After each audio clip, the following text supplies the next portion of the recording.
నమస్తే. నా పేరు సుకుమార్. ఏబీవీపీ నెల్లూరు జిల్లా హాస్టల్స్ కన్వీనర్. ఈరోజు స్థానిక డీఓ ఆఫీస్ ముందు ధర్నా చేయడానికి గల కారణం ఏందంటే, విద్యార్థుల సమస్యలు పట్టించుకోని డీఓ ఈ యొక్క రాష్ట్రంలో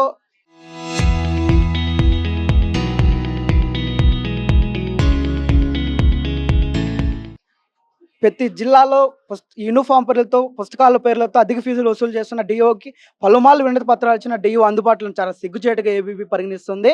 అయ్యా డీఓ గారు, మీరు అసలు డీఓగా ఉన్నారా లేరా? ఈ యొక్క జిల్లాలో విద్యార్థి సమస్యలు పట్టించుకుంటున్నారా లేదా?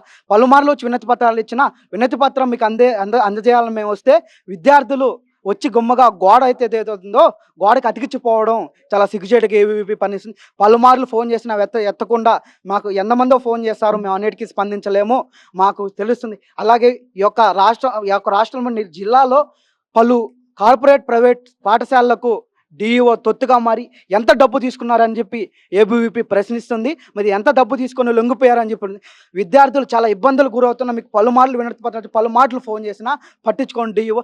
దున్నపోతు మీద వర్షం ఏ విధంగా కురిస్తే దున్నపోతు ఏ స్పర్శ లేకుండా ఉంటుందో ఆ విధంగా ఉంది. ఒక డీఈఓ ఒక విద్యా అధికారిగా ఉన్నారా లేరా అని చెప్పి ఏబీవీపీ ప్రశ్నిస్తూ ఉంది.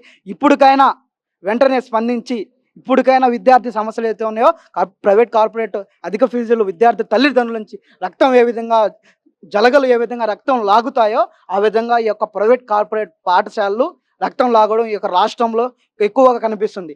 రాష్ట్రంలో ప్రతి జిల్లాలో విద్యార్థులు ధర్నా చేస్తున్నా ఇక డీఈఓ గారు స్పందిస్తున్నారా లేదా, పైకి తీసుకెళ్తున్నారా లేదా, ఇక రాష్ట్ర ప్రభుత్వానికి తెలుస్తుందా లేదా అనేది చాలా సిగ్గుచేటుగా ఉంది. ఇప్పటికైనా డీఈఓ స్పందించి విద్యార్థి సమస్యలు అయితే ఉన్నో డీఈఓ గారు ఇప్పుడైనా వెంటనే స్పందించి యొక్క పాఠశాల ఏదైతే వెంటనే విజిట్ చేసి యూనిఫామ్ పేర్లతో, బుక్స్ పేర్లతో ఈ యొక్క దండ ఏదైతే ఉందో వీటిని వెంటనే అరికట్టాలని చెప్పి ఏబీ పరిగణిస్తుంది.